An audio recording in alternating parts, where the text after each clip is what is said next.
Hey, my name is Felicia Hansen. I am a textile designer and textile artist. I am also a self-proclaimed teddy bear killer.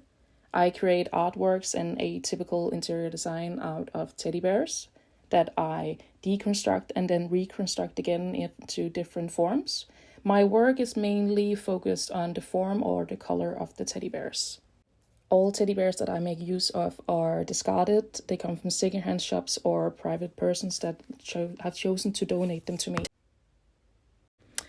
So my background is that I am born and raised in Skanderborg. It's in Denmark.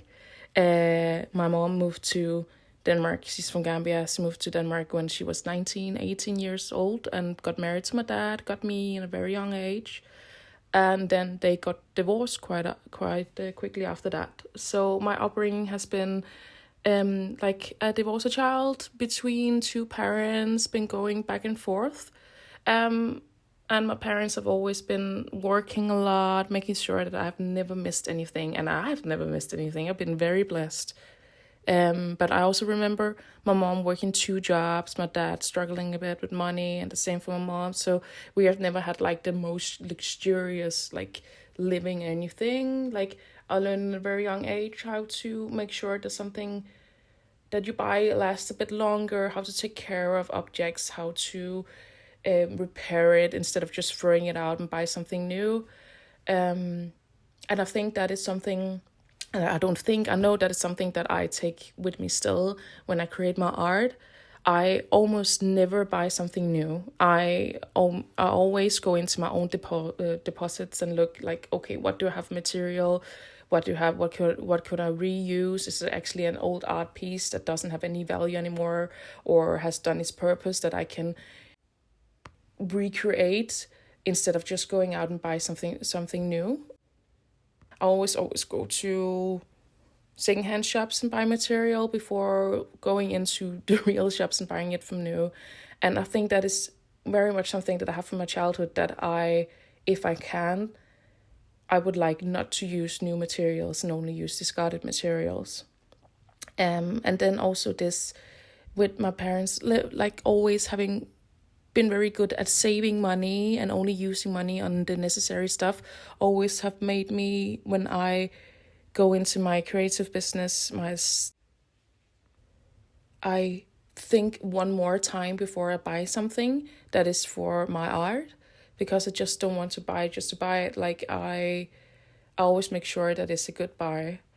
So that is definitely something that I bring with me. I say that my biggest influences are, if we look at people who do use the same material as me, then it's Augustina Woodgate and Mike Kelly. Mike Kelly, he used to make these sculptures that were like very big, but then he takes the whole teddy bear and put them together and uses the color of the teddy bear to like direct him in his artwork. Where Augustine Woodgate makes these beautiful carpets, that where she deconstructs the teddy bear and then constructs them together again, but it's very much within a certain pattern that she uses it. I remember when I started to use this material, the teddy bear, that was what I looked into, saw these two artists, was like, oh my God, this is so beautiful. And then I built upon that, but I didn't want to throw any of the material out when I deconstructed the teddy bear. So for me, like the whole movement of creating my artworks is very much based on that. I don't want to throw anything of the material out. But in general, like what influenced me in my artwork is everything around me. I know that sounds a bit like, oh, that's a bit too vague, but it is like very much everything around me. I'll take a stroll down the street and then I see like a beautiful form in the building, and that I take that form with me home and sketch on it. Or I get a new like stash of teddy bears home and then I sort them, because like normally I go through a whole cleaning process, and there like the form of a certain teddy bear influenced me in like the next 10 coming pieces I make, or something that my boyfriend tells me like influence something that how I look at the next piece that I make. So I take everything around me and then I kind of digest it and then it creates something new. So lately I've been focusing on how to create familiar interior objects with the teddy bears. So what I'm focusing on right now is to step a bit away from that.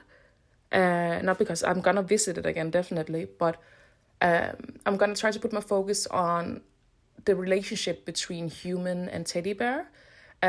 What happens, like the whole process of me getting these discarded teddy bears, and then when I put them a show again in a new form, I see a lot of people being like touched in different ways. Some people think it's disgusting what I do, that, oh, you're so mean, why are you cutting them into pieces? Other people like, oh, this is so inspiring. Like, I'd never have thought about this teddy bear. I totally forgot it if you haven't shown it to me in this form.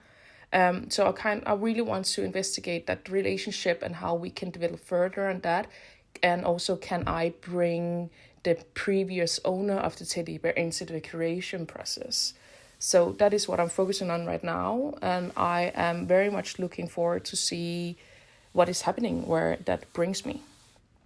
I think the biggest challenge in being an artist is that you, as an artist, want to be in your studio, atelier, all the time. As at least I want to. I want to be there all the time, just create. I could sleep there, I could live there from morning to evening and just create, and investigate and all of this. But you as an artist, as an independent artist, needs also to maintain your social media accounts, you need to send like factures out, you have to take photos of your artwork, you have to contact people, apply for scholarships, apply for funding, all of these stuff. You need to do all of that. And like a normal week for me would be that in like you have 5 work days, and then 3 out of 5 days I'm sitting in front of my computer, like retouching pictures, writing emails, everything, and then I only have 2 days for my art. So I think that is the biggest challenge as an artist, is that you want to do it 100% all the time. And I actually thought that was how it would be to be an artist when I went into this field, when I started this. But it's a challenge to come to terms with that being an artist is not that you sit and create all the time. There's so much extra that you need to do, that is sometimes very boring, but you need to do it to be able to have a business, and to live from it. I would give myself that advice to do some courses while you're finishing your master's and your bachelor's in business management. Because the school that I went to, I didn't learn anything about that. And I have been forced to, after finishing my degrees, to look into it, to research it, to figure out how to run a business. And that takes kind of a lot of energy to do that while you also stepping into like the adult world and having a job and having to pay all the bills and all of this stuff. So that will definitely be the advice to the younger self. And then document everything. Yeah, document and photograph everything you do. You never know what is going to be of use later. And maybe you threw out like one really important sketch that you would maybe base like a series of work on later, but you forgot to document it and photograph it. So yeah, that would be my advice to my younger self. Since the material that I use is so unconventional and not that investigated, I haven't seen many people do it. I don't often tend to use super unconventional techniques, mediums. Sometimes a bit like sketching on paper, but that's more for making patterns when I step a bit away from my teddy bear making. And where I let the music direct, the direction of what I'm doing. I found out some time ago that I need music in my background. Like I need something to listen on when I work, while I work.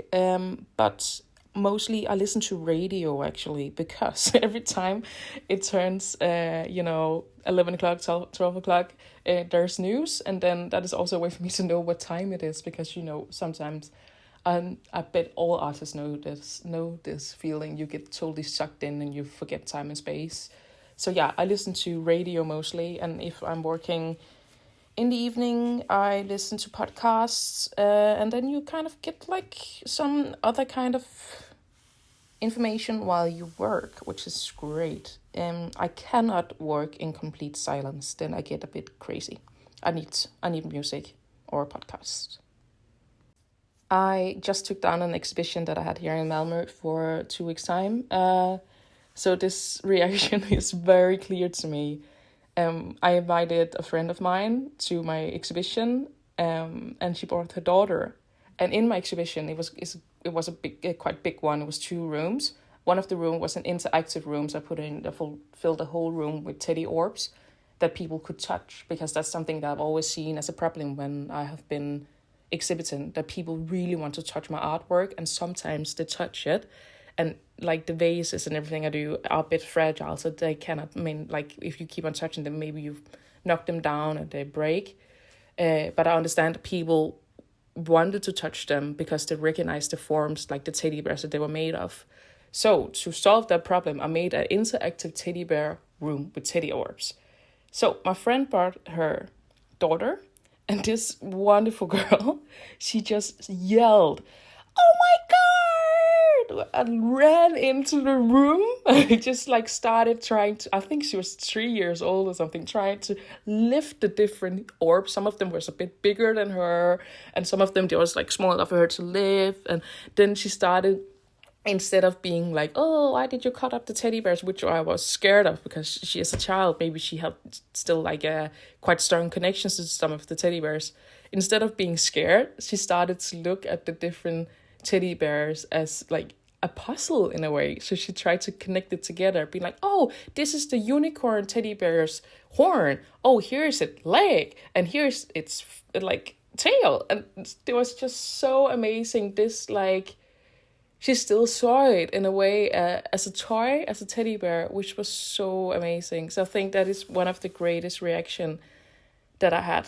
That even though that I cut the teddy bear into different pieces and put them back together again, it still has a value for children who still uses teddy bear in their everyday life. Yeah, that was amazing. I hope that when people see my artwork, that they get insight and understanding to this huge post-consumer problem we have from the toy industry, that they start to reconsider how they discard of their old teddy bears. Because not one, like they have a huge emotional value to us when growing up. They were our best friends, the first person we learned to trust and talk to, at least for me. So why shouldn't it be treated as so? So maybe instead of just throwing them out, start thinking, can I give it to the next generation in our family? Can I fix it in some way so it's not just broken, so I can be able to hand it over? Or can I find another use for it in my home? Start like giving yourself these questions is what I hope people take away from it. But furthermore, I also hope that people, when they see my artwork, start considering teddy bears and toys as not only object and a form, but look at it as a material, as a raw material that can be made into something new. You just need to deconstruct it, to reconstruct it again into a new form, or give it a new purpose. So I hope that when people see my work, that they get inspired to do so, to do the same as me. And furthermore, I hope so much to see more teddy works in the future, or toy works. Doesn't matter which form it is. Furthermore, I have a little of a hope that at some point somebody from the toy manufacturing business is gonna see my artwork and understand that there is a problem of how they make their toys. And many times, and especially the new toys that I get in, are put together with monofilament thread, like a little thin plastic thread, which makes it so much more difficult to deconstruct the material. Or to fix it, because this thin thread, when it breaks, it just slips through the teddy bear. So I hope also maybe somebody is listening to this interview who makes toys, that they understand there is a problem of how to repurpose toys when we don't have a use for it anymore. Can we find a solution to it? But also furthermore, I really hope also parents and grandparents and people who buys toys to kids, or themselves, of course, that they start considering, do we need all of these toys? Is there really a need for me to take this 510 teddy bear with me home, or do I actually have enough at home? Or maybe starting going into secondhand shops and see if they can find some discarded teddies there instead of just going into the new fancy toy shops. Upcoming events I have two things going on. I am gonna participate in something that is called Pop-Up Festival in Copenhagen, which is a little mini festival over 2 days where small artists and performing artists, and as in any kind of medium, are gonna exhibit only one day. So is it 15 people one day and 50 people the other day? And then the people who have arranged this festival have invited a lot of different galleries in, and it's also open to the public because it's in a public space. So hopefully, like the people who participate in this are gonna get some contacts. And then I am also currently finishing up a collaboration I have with this Swedish brand Lagerhaus that make different things for interior use. And I'm redesigning some objects with teddy bears, and they are hopefully done in August and gonna be in the market in September. So stay tuned and see what it is that I'm creating. It's super fun and amazing and colorful, of course. My social handle on Instagram is Felicia_OH. So get in touch with me if you think what I do is inspiring and fun and want to do a collab, or want to hear more, or want to join a teddy bear killer workshop. I'm gonna do one of those in the end of October in Gothenburg, so you're welcome there. That's open to the public. I also hope there's gonna be much more of those kinds of workshop in the future. But yeah, thank you so much for listening. It's been super fun to share my world and my view on discarded materials.